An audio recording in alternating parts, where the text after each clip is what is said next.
केंद्रीय मंत्री अर्जुन राम मेघवाल बीकानेर दौरे पर रहे। इस दौरान हमारे संवाददाता श्याम मारू ने अर्जुन राम मेघवाल से खास बातचीत की। क्या कुछ कहा आप भी सुनिए। लोकसभा चुनाव 2024 की घोषणा हो चुकी है। भारतीय जनता पार्टी ने टिकटों का वितरण भी कर दिया और बीकानेर से चौथी बार अर्जुन राम मेघवाल को प्रत्याशी बनाया गया है और अब उनको भारतीय जनता पार्टी ने जो संकल्प पत्र समिति है उनका सदस्य भी बनाया गया। तो सबसे पहले तो हमारा ये सवाल रहेगा, ये संकल्प पत्र कब तक तैयार हो जाएगा और कब ये जारी हो जाएगा?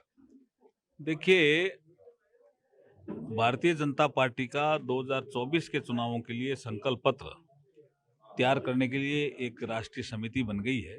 उस दिशा में हम काम कर रहे हैं। अलग अलग राज्यों में हम जा भी रहे हैं, सबसे सुझाव ले रहे हैं और आपके सामने जल्दी ही हमारा भारतीय जनता पार्टी का संकल्प पत्र आएगा। सभी सेक्टर में विकास हो, तेजी से विकास हो, भारत विकसित भारत बने, इस दिशा में हम काम कर रहे हैं।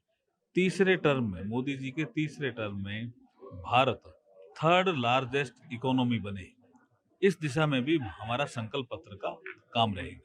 इस बार ये सुनने में आ रहा है कि जो संकल्प पत्र जो तैयार किया जा रहा है उसमें स्पिरिचुअल जो सेक्टर है उस पर भी काफी तैयारी चल रही है। इस बार भी वो काफी फोकस किया जा रहा है स्पिरिचुअल सेक्टर में भी। भारत में जो ताकत है जिस सेक्टर में, जैसे योगा में भारत में ताकत है, योगा आगे बढ़ा।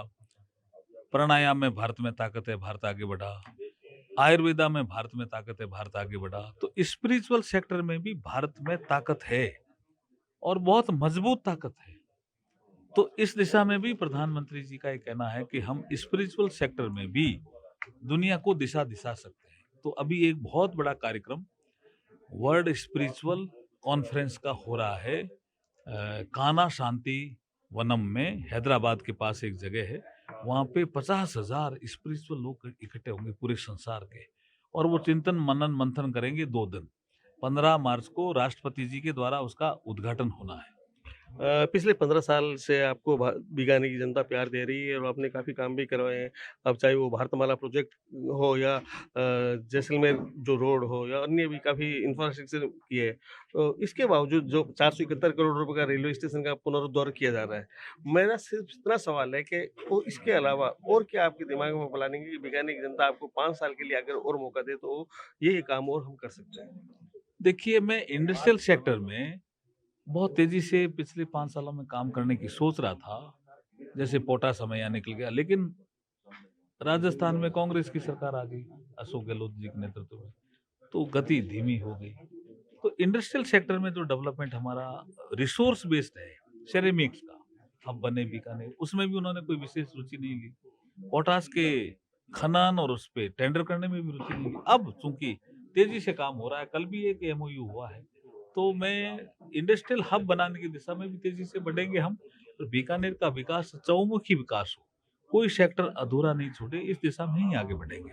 ये थे अर्जुन राम मेघवाल जो बता रहे थे कि बीकानेर का चहुमुखी विकास हो और इसके लिए वो जितना इंफ्रास्ट्रक्चर है, आधारभूत संरचना है, उनका विकास करवाएंगे। अब देखने वाली बात यह है कि उन्हें बीकानेर की जनता चौथी बार समर्थन दे पाती है या नहीं और वो कितना काम करवा पाते हैं। कैमरा पर्सन धीरज जोशी के साथ श्याम मारू, सच बेधड़क।